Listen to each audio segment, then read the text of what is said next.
el robo de las armas al Cantón Norte de las Fuerzas Armadas de Colombia por parte del movimiento guerrillero M-19 el día de Año Nuevo de 1979 fue un golpe quizás sin precedentes en la lucha guerrillera latinoamericana.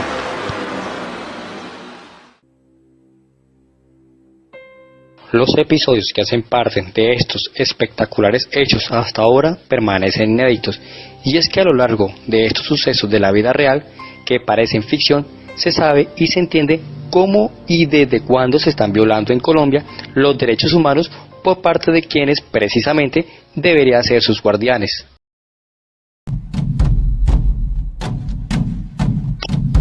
Y al mismo tiempo, dentro de los mismos hechos de la subversión, germina la actitud colectiva de nuestra sociedad en una búsqueda, si se quiere incipiente, de eso que se llama una cultura por los derechos humanos, y que irónicamente fue posible a la luz de las torturas a que fueron sometidos los reales y presuntos principiantes en el robo de las armas al Cantón Norte del Ejército en Bogotá, así como el concepto de diálogo para la paz, impensable hasta entonces.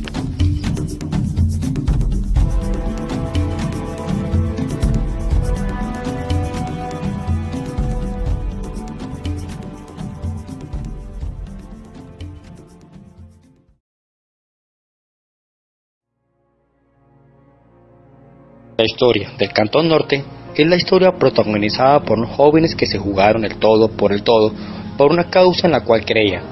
Consideré que esta historia debería ser contada, pues a partir de ella, el país, cuya historia es una guerra de 200 años, se prepara para hablar de amnistías, de conciliación y de perdón. Fueron ellos, los protagonistas de nuestra crónica, quienes a propósito de los hechos propusieron un gran diálogo nacional para construir la paz, idea que hoy es tan urgente o más que hace 21 años y que debe construirse entre todos los colombianos.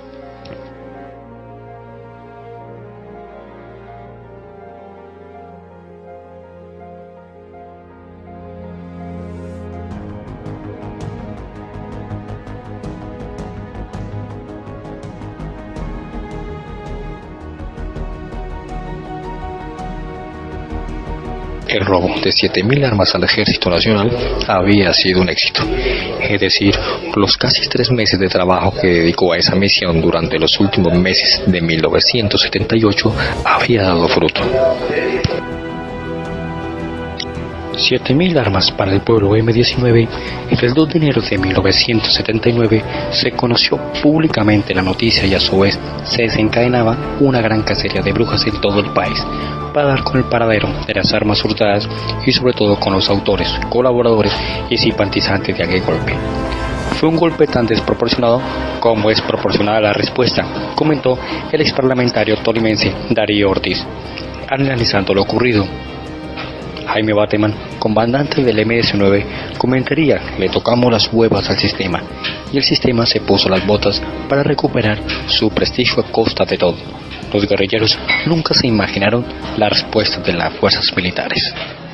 Nosotros creemos que el problema en Colombia no se resuelve, y eso lo hemos dicho en todos los idiomas, no se resuelve arreglando el problema a unos detenidos políticos o a unos perseguidos políticos.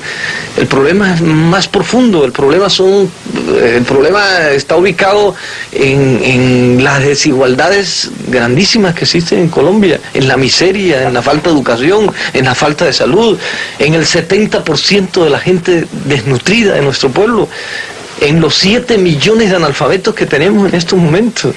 Bien, pero por ejemplo, el estatuto del estado de sitio se levantó ya. Correcto. También se derogó el estatuto de seguridad. Correcto. Y se dio una amnistía amplia y además acompañada de una serie de medidas económicas realmente importantes, de ayudas directas a los guerrilleros que aparecieran o que no entregarse, que aceptaran la amnistía. Entonces, pero ese no es el problema. O sea, nosotros no creemos en eso. O sea, nosotros no creemos que haya que resolverle los problemas a los guerrilleros. Insisto mucho en esto porque el problema de Colombia no son los guerrilleros. El problema de Colombia es una desigualdad económica, política, social profunda, ¿cierto? Entonces, que no se trate de desviar la atención de la opinión pública en cosas que son nimias, ¿cierto? Que son muy pequeñas. El problema de la guerrilla, no, ese no es el problema central. Resolvamos el problema del país. Solo al M-19 y a su comandante Jaime Bateman se le pudo ocurrir robarse todo un depósito de armas de las mismas extrañas del ejército, quizás de una de las guarniciones más vigiladas. Con una suerte increíble logran construir un túnel desde una casa vecina sin mayores conocimientos técnicos, con apenas malicia indígena y la inteligencia de mineros humildes hechos a punta de robarle carbón a las montañas del Cauca en las más difíciles condiciones. Sumando a ello un intenso convencimiento de lo que estaban haciendo era por el país y por una revolución triunfante que estaba cerca. En los momentos más difíciles del operativo, Rafael Arteaga los arengaba: esas armas son para el pueblo, compañeros, vamos a hacer la revolución. Rafael Arteaga y su esposa Esther se convertirían en el nervio de la operación, en la familia modelo que tenía 2 niños en uno de los mejores colegios de Bogotá. Trabajadores, negociantes que nunca discutían o generaban escándalos en el barrio vecino al cantón, solo iban y venían con una camioneta.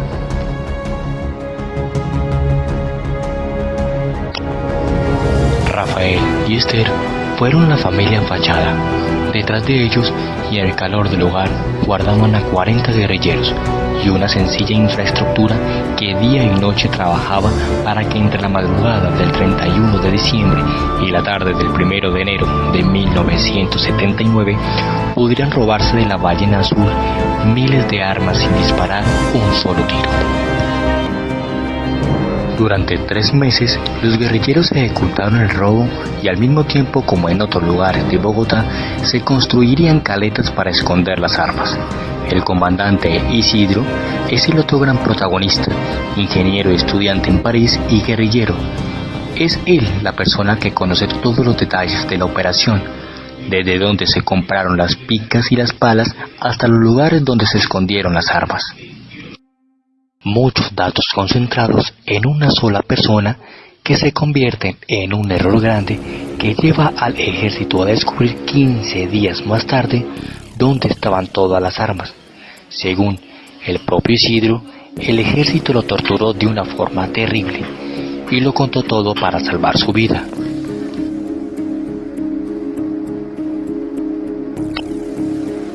Isidro comentó: llegamos a algo frío y húmedo, con una resonancia especial que parecía una caverna. Allí me desnudaron, me vendaron los ojos, me subieron encima de una mesa, me ataron las manos atrás y luego quitaron la mesa y quedé suspendido en el aire. Y ahí empezó la paliza. Recuerdo que inicialmente me abrieron las piernas y alguien me golpeaba los testículos, creo que como con un cepillo de los que utilizaban para lavar caballos. Perdí la noción de todo. Un rato me tenían colgado y me golpeaban. Otro rato me bajaban. Oía gritos de otras personas. Me decían que tenía familiares míos ahí. No lo creía, pero los gritos sí los oía. De pronto alcanzaba a ver a alguien.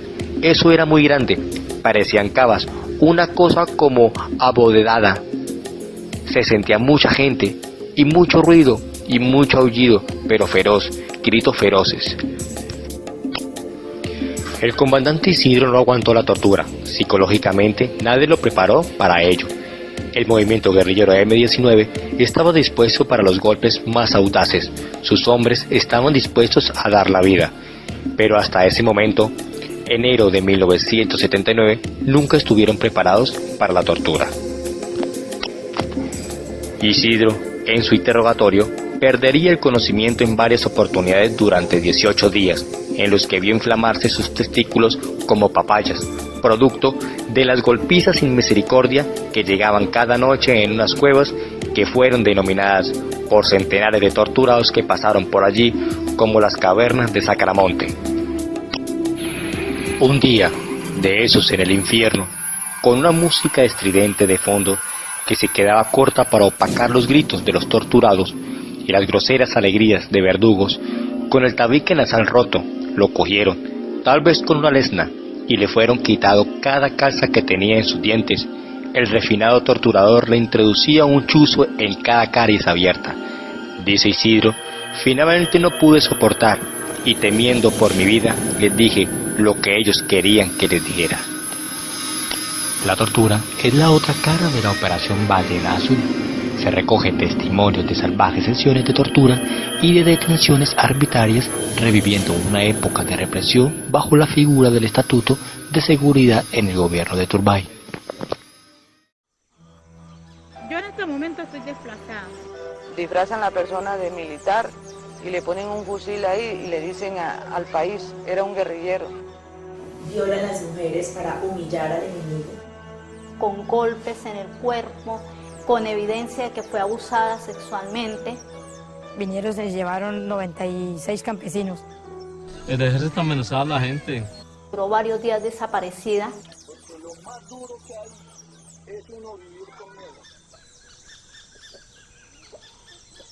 Después de eso, pues el M-19 hizo un túnel desde una casa frente al Cantón Norte, aquí en Bogotá. Yo seguía en Cali. Hicieron el túnel, sacaron 5.700 armas sin disparar un solo tiro. Y a partir de eso vino una reacción sumamente fuerte del Estado contra el M-19. Entonces, como resultado de toda esa reacción, donde capturaron montones de personas, etcétera, hubo torturas, y bueno, una reacción muy fuerte. Identificaron a una persona que me conocía como miembro del M-19, entonces yo ya tuve que, pasar a la clandestinidad. Entonces me dijeron, ¿dónde quiere estar? ¿En la ciudad o en el campo? Yo dije, en el campo. De esas armas, la mayoría las recuperaron. El Estado las encontró. Pero algunas quedaron y todas esas se organizaron las primeras guerrillas rurales del M-19, entre ellas en las que yo estuve y después terminé como comandante. Se hace mención de cómo artistas, políticos, médicos, estudiantes, sacerdotes fueron detenidos en todos los rincones del país y torturados tras las armas hurtadas del cantón. Cito a un sociólogo que fue del M-19 y muy cercano, muy de las entretelas de Carlos Pizarro, Eduardo Pizarro León Gómez. El M-19 hizo de su impaciencia un argumento teórico. Entonces, ellos querían acelerar el proceso a como diera lugar. Ellos se veían como un catalizador de la acción social. Mire usted cómo sería el alzamiento armado en esa época. Eso, a mí me condenaron en un tribunal militar, en Consejo Verbal de Guerra, a 9 años por rebelión con jurisdicción y mando. Y resulta que apenas levantaron el estado de sitio, porque eso era en el marco de un estatuto de seguridad, un estado de sitio, levantaron el estado de sitio, la pena máxima para el delito que me habían imputado a mí, eran 6 meses.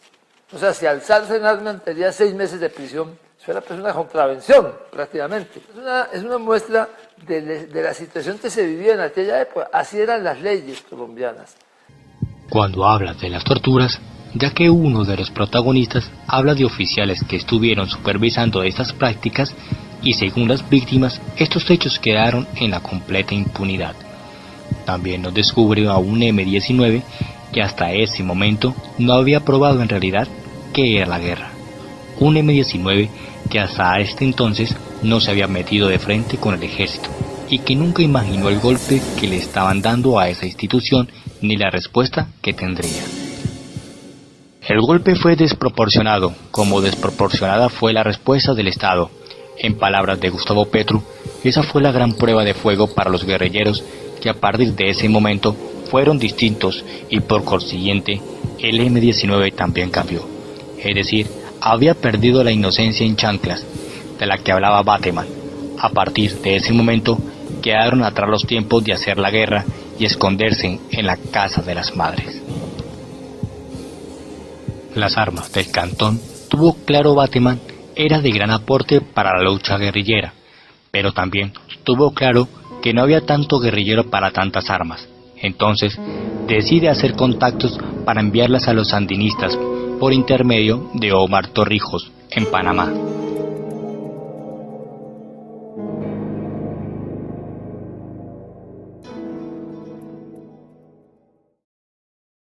Esther fue la mujer encargada directamente por Bateman de sostener la caña.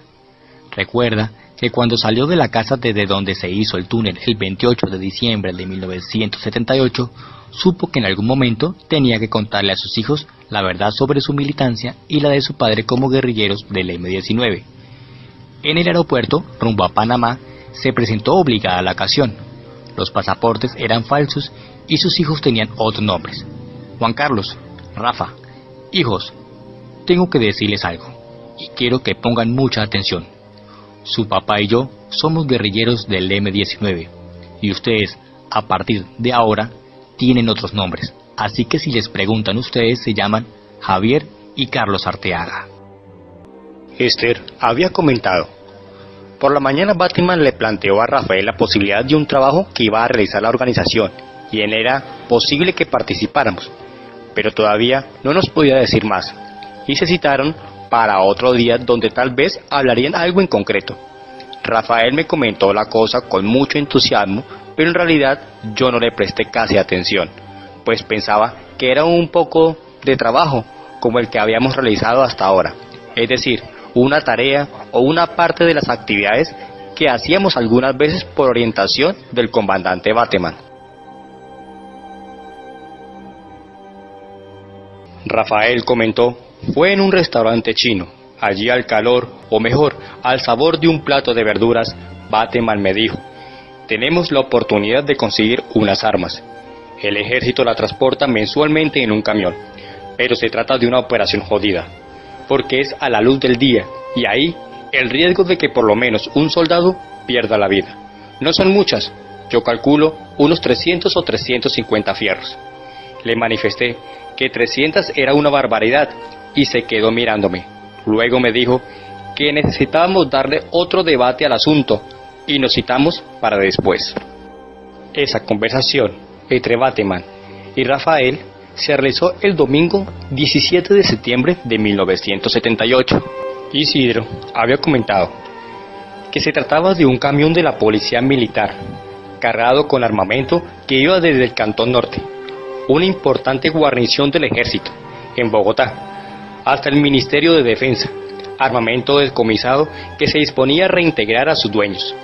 Esas armas eran transportadas periódicamente en los 5 primeros días del mes. Entonces Jaime Bateman dijo: vamos a tumbarnos ese camión lleno de armas. Se organizó entonces toda una operación con ese fin. Prácticamente desde comienzos del año estuvimos trabajando en el plan, chequeando el paso del camión, organizando el grupo que iba a hacer el asalto. La operación era tenaz, porque se estaba entrenando a unos muchachos para que actuaran como soldados de la policía militar, que asaltarían el camión uniformados. Tenían que interceptar el vehículo en la vía pública y una vez detenido, dar el golpe de mano, lo que implicaba que habría tiros. Eso no era sencillo, no podía simple y llanamente partirse de lo que el ejército aceptaría el asalto, sino que habría reacción, mejor dicho, el plan contemplaba entrar disparando desde el comienzo. En cuanto a los uniformes, conseguimos un casco original, el vestido completo y se comenzó a reproducir todo. Unas compañeras confeccionaron los trajes y los cascos se reprodujeron en acrílico. Quedaron muy bien pulidos y pintados. Además, habíamos entrenado un equipo de radio ciudadana para seguir y reportar el recorrido del camión, calle por calle, hasta llegar a un barrio no lejos del Ministerio de Defensa, La Esmeralda. Teníamos otro auto, un grupo de choque definido. La camioneta en la cual transportaríamos las armas era tan especial que inclusive se le había pedido al grupo de Bogotá, pero no lo habían conseguido. Obviamente debía ser un vehículo robado, y preciso, la persona que se la tumbó fue alguien que estuvo metido entre el túnel Jordán. Fue una operación arriesgada, porque se la bajó en un semáforo utilizando una barbera. Teníamos también una casa donde recibiría el material, ubicada en la avenida Chile con carrera 20, un sitio muy central y más o menos elegante de Bogotá. La casa estaba ya lista, acondicionada. Sin embargo, cuando se intentó el operativo, no trabajaron los walkie-talkies con que la gente se comunicaba, y todo falló por segundos. Cansados de hacer varios intentos, los compañeros se formularon una pregunta obvia: ¿de dónde sale el camión? Mediante informaciones que algunos militares amigos le suministraron a Bateman, se descubrió que esas armas y muchas más estaban guardadas en un solo lugar, el Cantón Norte. Bateman, al ver esta situación, decidió cancelar la operación. Decidió realizar un túnel que conectaría de la casa vecina al Cantón Norte. Comentó que ya no iban a robar las 300 o 350 armas, sino que en el cantón iban a encontrar miles de armas, por las cuales se las iban a llevar todas. El 15 de enero de 1979, en el barrio Santa Isabel, se explica todo un operativo. Humberto Galeano Duque se disponía a cumplir una cita con una muchacha llamada Clara y con un tipo llamado Isidro. Galeano comentó: fui capturado y posteriormente llevado a dependencias militares. Me acusan de pertenecer al M-19. Más o menos a las 2 horas de ser detenido, fui llevado a un sitio desconocido, que por el frío y las características parecía ser una cueva. No supe dónde era, porque todo el tiempo estuve vendado. Allí se me amenazó nuevamente, se me presionó para que dijera dónde tenía las armas, ya que sabía que yo había recibido unas armas. Inicialmente les manifesté que no sabía, pero continuaron las presiones y las amenazas de que sería colgado allí. Se me manifestó que ahí estaba Isidro. Oía sus quejidos y lamentos durante un buen rato, y era presionado a que dijera dónde estaban las armas. Escuché que él pidió que no lo torturara más, que él decía dónde estaban las armas. Ante este hecho, y sintiéndome temeroso de que me pasara lo mismo, manifesté que sabía dónde había armas, pero que me garantizaran que a mi esposa y a las personas donde yo vivía no les fuera a pasar nada.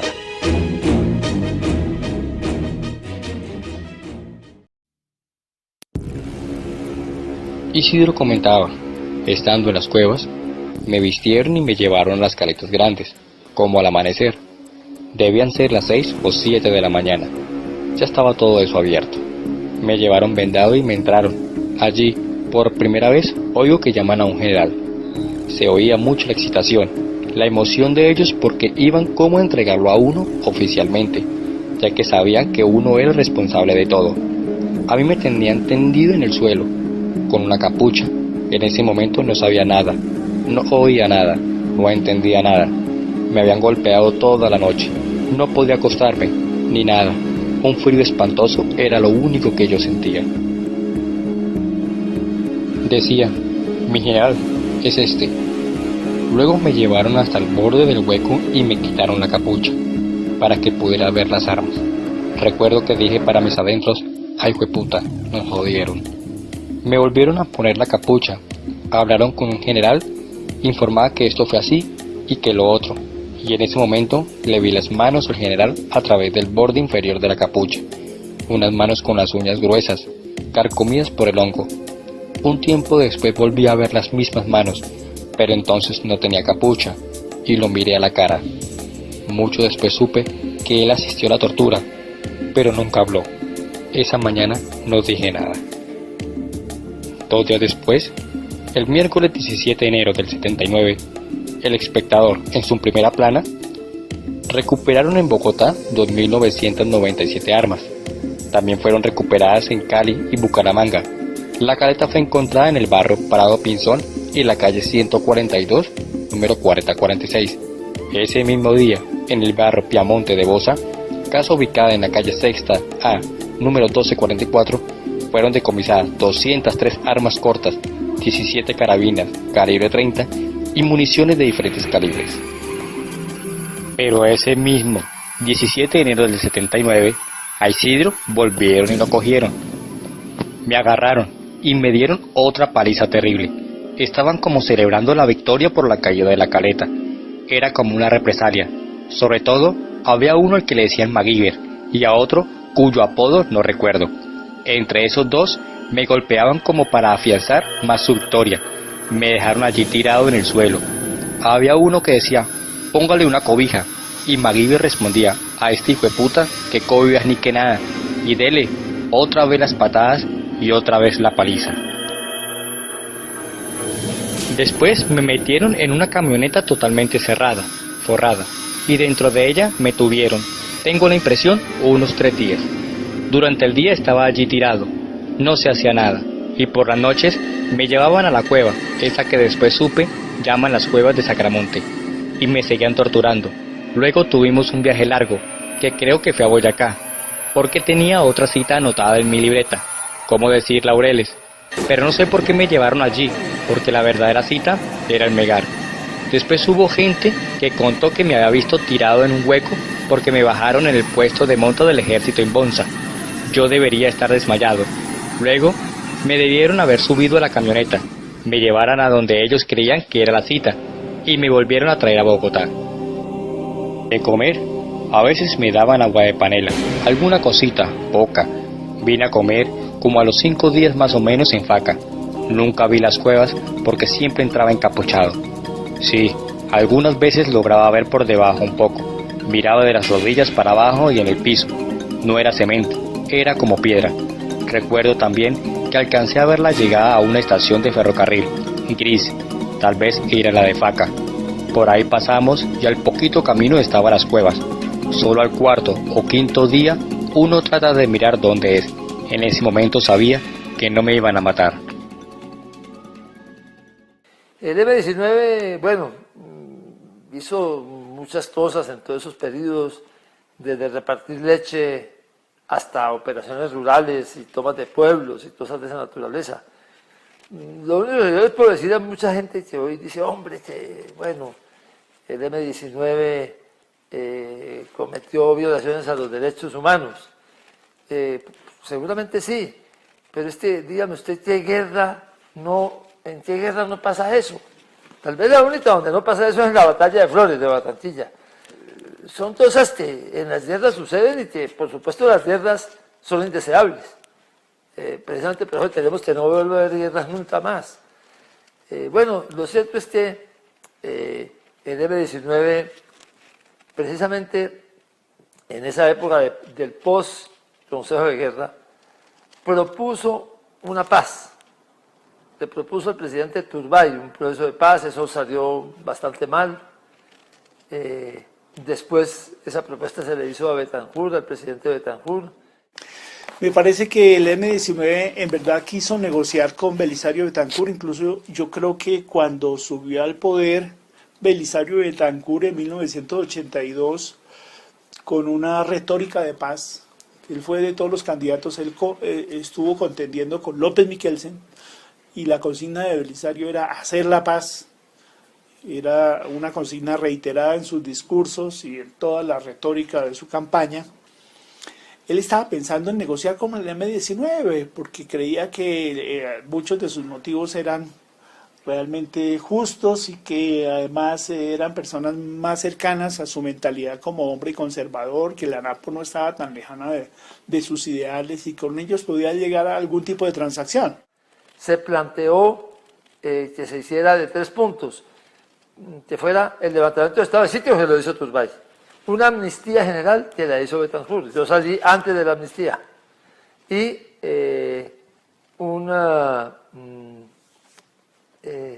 un diálogo nacional.